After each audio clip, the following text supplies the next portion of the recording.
상병무지랭이 히틀러가 와서 우리 독일을 갖다가 이렇게 망가뜨리고 있다. 내가 히틀러 죽이겠다. 히틀러 옆에 싹 놓고서 빠져나온 거야. 오, 뽕. 성공했네요. 사담 후세인 어딨어? 모르겠는데요? 그 행방을 알지 못하는 거야. 네네. 그래서 그 이중 땅굴에 끄잡아내보니까 사담 후세인이었던 거지. 조밀한 어떤 집단이 있는 것이 거사의 비밀을 지키고 성공 확률을 높게 하는.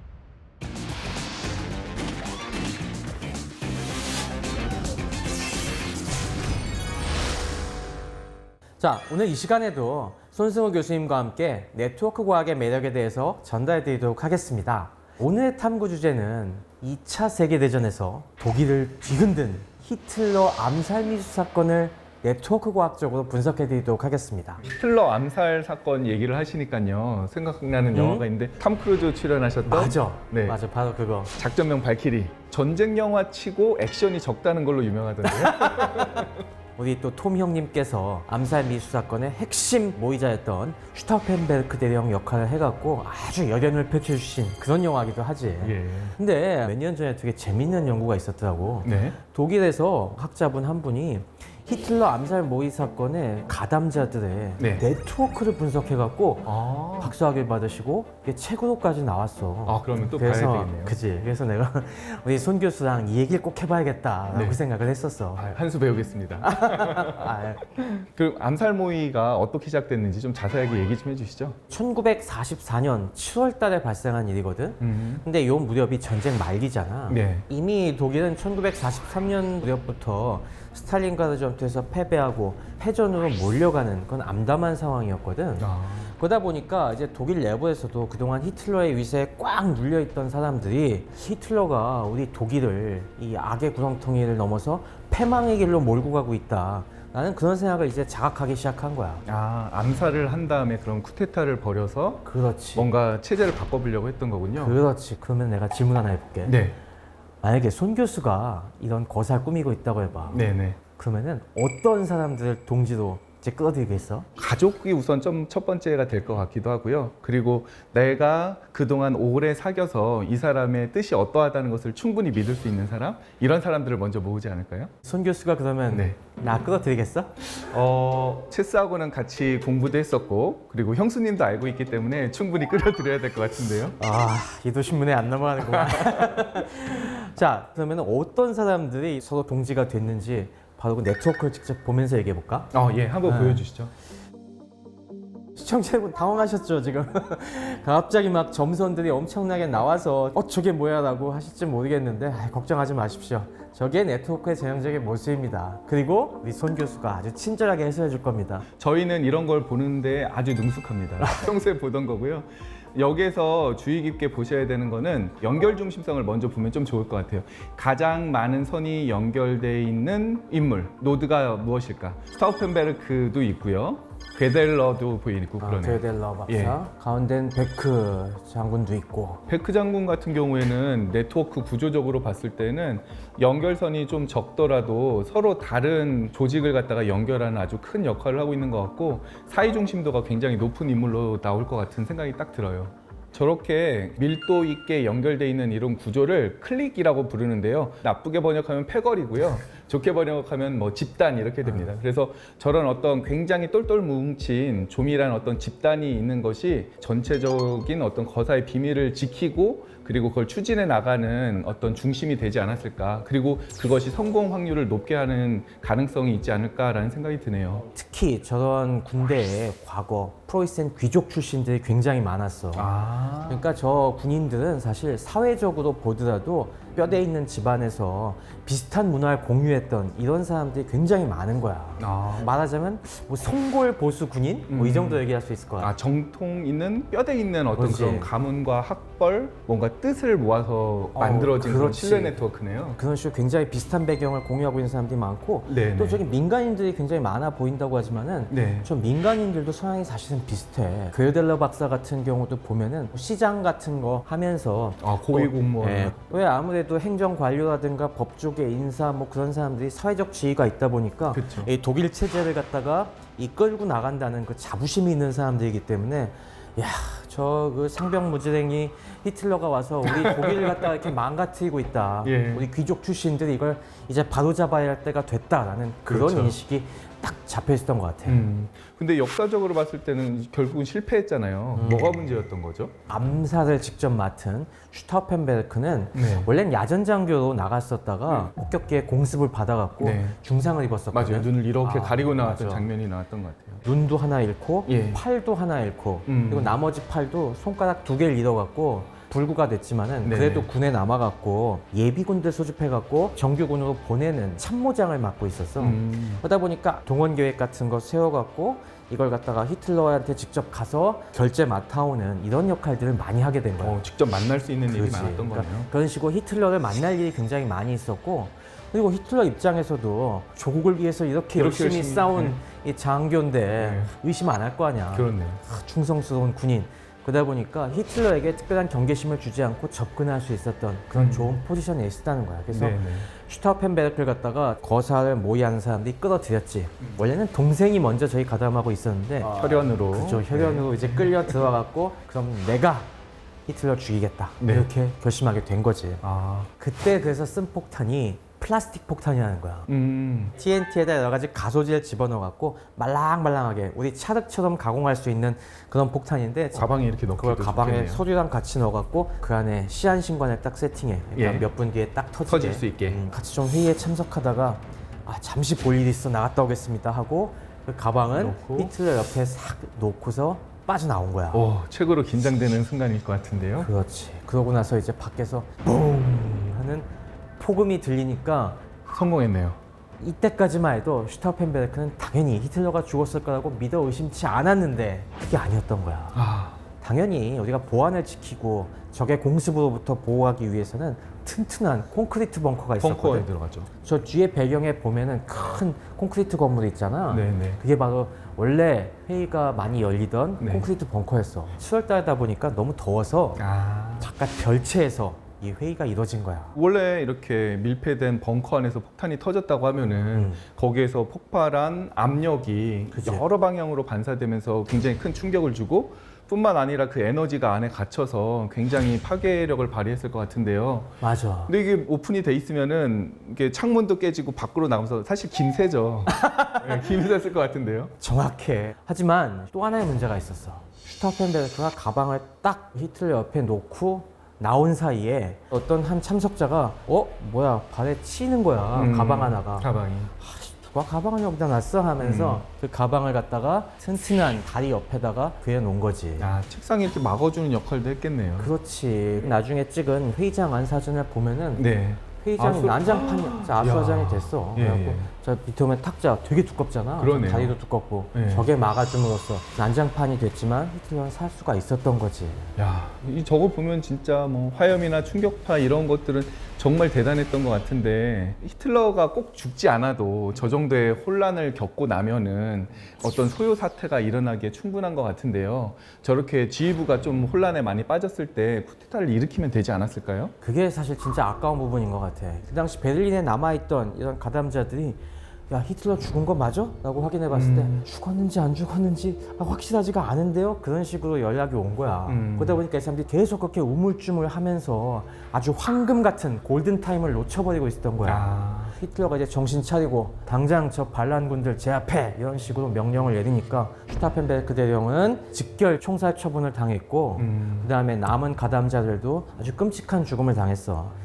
손 교수가 답답해한 것처럼 히틀러의 생사와 관계없이 빨리 베를린을 장악하고 병력을 모아서 히틀러를 제압했다면 네. 뭔가 달라지지 않았을까 싶었는데 그러게요. 너무 아쉬운 부분이에요. 이렇게 어떤 집단의 의견과 행동을 다 한쪽 방향으로 하기 위해서는 어느 크리티컬 매스, 임계 질량처럼 구성원의 수가 필요하다는 게 사회학과 그리고 통계 물리학에서 연구하는 모델 중에 있거든요. 임계치 모델이라고 하는데요. 그렇게 되기 위해서는 사실 다양한 다양한 사람들이 있고 임계치가 낮은 사람들이 같이 합류했었어야 되는데 그렇게 좀 다양성을 확보하지 못한 부분이 이 네트워크의 취약점이 아니었을까 하는 생각이 드네요. 근데 그런 식으로 또 다양성을 살려다 보면은 취약해지죠. 그치. 네. 이번에 보안 유지가 힘들 테고 예. 참 딜레마네 딜레마. 안보나 이런 걸 생각했을 때 네트워크 구조와 함께 그 안에 다양한 구성을 담을 수 있는 건강한 네트워크를 다시 생각해 보게 되네요.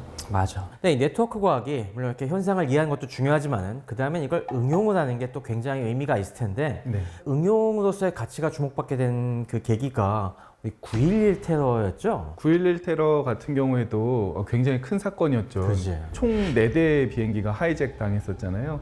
하이잭 당한 비행기들을 몰았던 파일럿, 그리고 하이잭에 가담했었던 하이제커들, 그 주변 인물들을 딱 이렇게 네트워크를 만들어 보니까요. 하나의 한 인물을 주목하게 되는 그런 네트워크가 됐었다는 연구가 있었죠.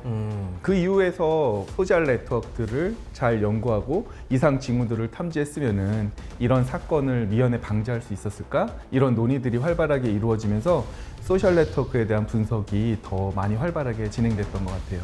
맞아요. 그래서 그전에는 학계에 주로 있던 네트워크 연구자들이 정부 기관으로 가서 실제로 일을 하기도 하고 또 많은 사람들을 키워내면서 요소에 이런 네트워크 전문가들이 배치되기 시작한 게 딱 그 시점이었던 것 같네. 네, 국정원에서 통계 물리학자를 뽑습니다. 맞아. 뭐 선배께서 사실 예전에 어떤 한 논문에서 사담 후세인의 체포 작전에 네트워크 분석을 활용했다는 걸 말씀해 주셨었잖아요. 조금 더 자세히 말씀해 주시죠. 이게 되게 유명한 작전이었지. 사담 후세인 체포 작전, 이름하여 레드 돈 작전이라고, 붉은 새벽 작전이라고 하는데, 테러와의 전쟁을 선포한 미국이 만악의 근원은 역시 아직 건재한 사담 후세인이다 해갖고 그 당시 바그다드를 향해서 미국의 전차들이 쫙 밀고 들어가고 4월 9일에 바그다드가 함락이 되고 5월 1일에는 부시 대통령이 승전 선언을 할 정도로 2달도 안 돼서 전쟁은 손쉽게 끝났어. 네. 하지만 문제는 우리가 그렇게도 잡으려고 했던 사담 후세인을 비롯한 이 이라크 정부의 요인들이 다 어디로 가는지 숨어버린 거야. 네. 그 당시에 안 그래도 이 미국에서 이 전쟁이 끝나기 위해서는 중요 인사들을 다 잡아야 된다라고 해갖고 딱 타겟이 되는 인물들을 갖다가 카드까지 만들어서 배포했거든. 오, 저렇게 매일 보면은 금방 누군지 식별할 수 있을 것 같아요. 아, 그렇지. 막 스페이드 에이스가 그래서 사담 후세인이 실려 있고 네네. 52명의 요인들이 저기 다 적혀 있었던 거야. 막상 저 사람들 하나 둘씩 잡아서 사담 후세인 어딨어? 정보를 물어봐 라고 했는데 모르겠는데요? 그 행방을 저 사람들도 알지 못하는 거야. 네네. 미국에서 그 다음에 깨달았지. 아, 우리가 카드를 잘못 만들었구나. 저게 전쟁을 시작하기 전에 만든 거였기 때문에 사담 후세인의 이 정부라든가 바트당 아니면 군의 고위 인사들 중심으로 해서 저 수백 카드를 만든 거야. 네네. 사담은 이미 저런 공적인 연결 관계에 있던 사람들과는 다 연을 끊고서 어디론가 탁 숨어 들어간 거야. 좋은 전략을 택했네요. 사담 후세인도 여러 네트워크가 사실 계층적으로 있을 텐데 자기가 그 계층에 있는 네트워크에 의지하다 보면은 붙잡힐 걸 분명히 알다 보니까 그거보다는 더 긴밀한 가족이나 아니면 친인척들의 네트워크로 갈아탄 거군요. 맞았어. 아, 역시 네트워크 전문가는 그냥 딱딱 아는구만. 그래서 그 당시에 미군에서도 이 네트워크 분석가들이 굉장히 중요하다는 걸 깨닫고 그 당시 미 육군 정보지원활동대 그리고 그 유명한 델타포스 요원들이 합세해갖고 TF-121이 만들어져 있대. 그러면서 이들이 사담 후세인이 잠적했을 것으로 예상되는 사담 후세인의 고향 티그리트에 파견이 돼. 저희도 데이터를 갖다가 모을 때 그 데이터가 도대체 어느 것이 진짜일까? 혹은 어느 게 정말 유용한 진짜 연결관계를 나타내는 정보일까? 이런 걸 알아내는 게 굉장히 중요한데 글쎄요. 사담 후세인의 고향에 가면은 그 네트워크 정보를 뭐 어떻게 더 알 수 있을까요? 혈연, 지연, 학연을 갖다가 네. 다 점수를 매겨갖고 아, 네트워크 추론에서 그건 굉장히 중요한 그지? 것 같아요. 그래서 이런 걸 갖다가 조사하다 보니까 미국이 딱 절감하게 된 것이 진짜 이렇게 긴밀한 관계를 갖고 있던 사람들은 그동안 노출이 안 됐던 거였어. 다들 굉장히 엄청난 비밀 조직에 들어가 있어갖고 네. 이 사람들이 전쟁 전에 미국이 입수할 수 있었던 정보에는 잡히지 않았던 거야. 그때 딱 눈에 들어온 게 누구였냐면은 사담 후세인의 전처 사브나라는 사람이었어. 그래서 이 정보를 찾기 위해서 전처 주변 사람들의 집을 급습해갖고 자료를 갖다가 모으다 보니까 바로 사담 후세인의 가족 앨범이 나왔던 거야. 가족 앨범인데 이제까지 언론에 공개된 적이 없는 예. 사담 후세인 가족들의 보디가드들.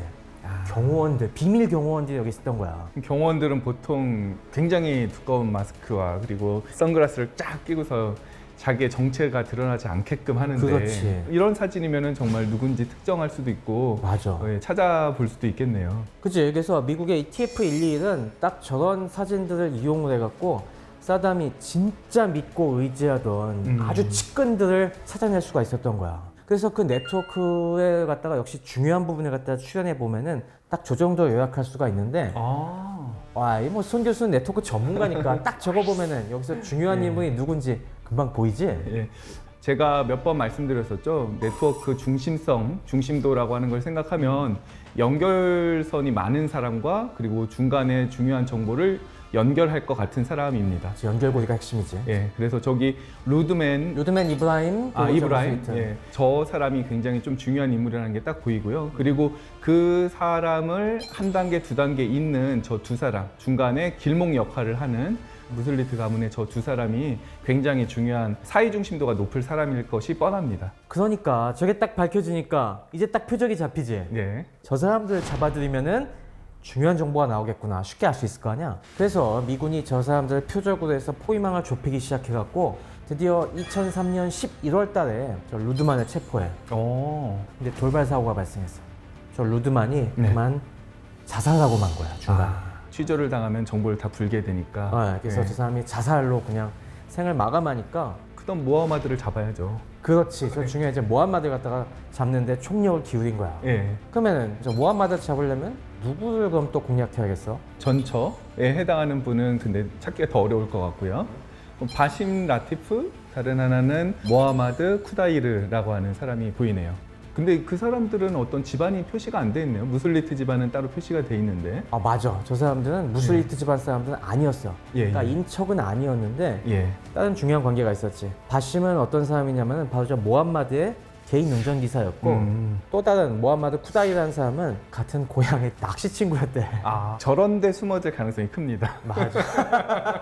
그래서 저 모함마드 쿠다이르 주변에 가다가 샅샅이 수색하다 보니까 네. 저 모함마드 쿠다이르의 별장에서 모함마드 이브라임을 잡은 거야. 그래서 그래갖고 모함마드 이브라임이 잡히니까 저 사람이 이제 드디어 체념하고서 티그리트에서 남쪽으로 15km 있는 곳에 가면 티그리스 강변에 한적한 집이 하나 있을 곳이요. 거기 한번 가보시오. 이렇게 부른 거야. 예. 드디어 정보가 나왔다 하면서 무려 저때 병력을 600명을 동원했다고 해. 그래서 저 은신처를 갖다가 포위하고서 한꺼번에 덮쳐. 처음에는 저기가 그냥 일반 가정집이고 아무리 뒤져봐도 안 나오는 거야. 그러게요. 굉장히 뭐 누추한데요. 이거 또 허탕 쳤나. 이제까지 한두 번 허탕 친 게 아니었거든. 그렇죠. 막 여기저기 뒤지는데 땅굴이 하나 발견된 거야. 여기 뭔가 있다고 하면서 들어가 봤는데 또 없어. 이것도 아닌가 했는데 한 번 더 들춰보니까 거기 누군가가 있는 거야. 이중으로. 그래서 그 이중 땅굴에 있는 사람을 갖다가 끄잡아내 보니까 바로 사담 후세인이었던 거지. 이걸 알아내기까지의 그 정보를 갖다 취합하고 했던 게 글쎄. 정말 그야말로 새로운 네트워크 분석 방법을 적용해서 그 정보를 갖다가 긴밀한 정보를 얻어낸 거잖아요. 만약에 전통적인 방법으로 한 명 한 명 잡아다가 막 여기저기 쑤셔보는 방법으로는 네. 정말 시간이 훨씬 많이 걸렸을 거야. 그럴 것 근데 같네. 딱 이제 네트워크 분석을 통해서 누구누구를 이제 잡아야 된다라는 걸 딱 타겟을 잡고 한 명 한 명 한 명 파고 들어가다 보니까 지금 사담 후세인까지 다 한 거 아니야. 예. 그래서 네트워크 분석이 정보 작전에 진짜 큰 도움이 되는구나. 네. 이걸 저때 확실하게 확인하게 된 거지. 그 뒤에도 사실은 굉장히 이런 이슈들이 많이 있었잖아요. 뭐 대표적인 인물이 오사마 빈 라덴의 경우도 있었는데요. 결국에 9.11의 핵심 원흉이었던 오사마 빈 라덴이 또 이슈였지. 오사마 빈 라덴도 오바마 대통령 때 그치, 사실 한참 찾아서 이제 사살을 했다라고 밝히게 되는데요. 그때도 이런 네트워크 분석을 활용했을까요? 당연히 처음에는 오사마 빈 라덴도 그런 식으로 추적을 했다고는 하는데 문제는 오사마 빈 라덴은 원래 사우디의 갑부 출신이었잖아. 그런데 원래부터 이제 가족과 연을 끊고 테러에 투신한 데다가 또 아무래도 사담 후세인이 잡히는 걸 봤으니까 네트워크 관리를 더 철저히 해야겠다 그 생각을 했겠지. 학습이 됐네요. 그렇지. 네. 그러면서 오사마 빈 라덴이 외부와의 접촉을 철저히 관리했다고 해. 그렇겠죠. 아주 소수의 한 두세 명밖에 안 되는 전령을 이용해갖고 일체 이런 전화 같은 거 안 쓰고 인편을 통해서만 외부 조직과 소통을 하다 보니까 이게 더더욱 찾기가 어려웠던 거지. 저때 이 오사마 빈 라덴은 아주 교묘한 곳에 숨어 있었어. 네네. 이게 어디였냐면 파키스탄의 아보타바드라는 곳에 숨어 있었어. 아, 저희가 거기 어디냐면은 접경 지역이네요. 맞아. 저희가 바로 파키스탄과 인도의 인도에. 접경 지역. 예. 왜 요즘 뉴스에서도 많이 나오는 카슈미르. 지역 맞아요. 바로 그 국경 옆에 있었거든. 그 당시에 저걸 파악하는 데 있어서는 네트워크 분석보다는 여러 가지 다른 수단들, 전통적인 탐문 기법이라든가 드론이라든가 인공위성을 이용해 갖고 감시 수단들을 많이 이용했다고 해. 아무래도 저 파키스탄 주변에 숨어 있다는 첩보들이 있어 갖고 네. 저 지역에 의심이 가는 집들을 갖다가 하나하나 다 감시하고 있었다고 해. 모니터링하고 있었겠죠. 그러다가 바로 저 전령들이 꼬리가 잡힌 거야. 아, 얘들이 평소에 들락날락하던 집이 있었다. 이걸 특정을 한 거야. 그러면서 급습을 해갖고 확인하고 사살을 한 거지. 그때 특수부대가 또 그치. 갔었죠. 저 오사마 빈 라덴 사건은 사담 후세인과는 달리 네트워크 분석도 만능은 아니구나. 라는 걸 실패를 오히려 했군요. 네, 그런 걸 알려준 사례로 알려져. 근데 이렇게 분석 방법 같은 것이 알려지면서 이것을 차단하기 위한 더 네트워크 구조를 갖다가 새로 만들고 또 이제 이런 네트워크 구조를 새롭게 알게 되면은 이로부터 또 다시 찾아내고자 하는 방법을 연구하는 것이 바로 저희 같은 네트워크 과학자가 해야 되는 일이 아닌가 그런 생각이 듭니다. 그럼 이미 저런 것까지도 보완한 방법들을 좀 알고 있다는 얘기네. 요즘 그런 게 있죠. 그러니까 구조상으로는 절대 연결, 링크가 보이지 않는데 여기에는 링크가 있는지 없는지 추론하는 방법들이 지금 나오고 있습니다. 네. 히든 링크를 갖다가 찾는 기법들이 나오고 있는데요. 아하, 히든 링크를. 예, 그런 것들이 아마 이런 연구에 지금 이미 좀 적용되고 있지 않을까라는 생각이 드네요. 우리 시청자 여러분 이거 보시면은 확실히 이 네트워크 과학이 단순히 현상을 이해하는 걸 넘어서 미래의 국방, 미래의 이 안보에 얼마나 중요한 기술인지 진짜 느끼실 수 있을 것 같아요. 이렇게 소중한 네트워크 과학과 통계 물리학의 맛을 보여준 우리 손승우 교수와 근데 벌써 딱 지나가 버렸네요. 너무 짧은데요. 오래간만에 또 체스를 만나서 대학원 때처럼 이렇게 개인적으로 흥미있는 얘기들을 갖다가 주고받으니까는 너무 기뻤고요. 그때 당시 체스라고 하면은 이렇게 커다란 책장에 2차 세계대전 책들이 쫙 꽂혀 있고 컴퓨터 모니터를 보면서 고구마를 먹으면서 연구를 하던 모습이 생각이 나는데 오늘 또 이렇게 다양한 재미있는 이야기를 나눌 수 있어서 너무 기쁘고 좋았습니다. 전쟁은 수싸움이라고 하잖아요. 그런데 수싸움이기도 합니다. 다음 주 전쟁을 수식으로 읽는 분이 찾아옵니다. 글로벌 석학 중에 한 명이 우리 신서우 교수를 모셔놓고 정말 멋진 기회라고 생각을 합니다. 수학과 전쟁사 하면은 많은 사람들이 떠올리는 게 암호가 아닌가 해요. 소인수분해 하는 것만 할 줄 알면은 RSA 암호도 풀리게 되는 거예요. 코를 쐈을 때 그것이 어디에 떨어지는가가 사실 제일 중요하잖아요. 적을 잡으려면은 병력수의 제곱에 비례한 만큼의 위력을 가진다는 게 바로 란체스터 법칙이군요. 네, 맞습니다. 전쟁을 통해서 수학이 발전해온 부분이 있고 또 수학을 새롭게 접근하는 방법이 전쟁사가 아닐까 합니다. 수학과 전쟁사의 교집합, 그 재미있는 이야기가 이제 곧 시작됩니다.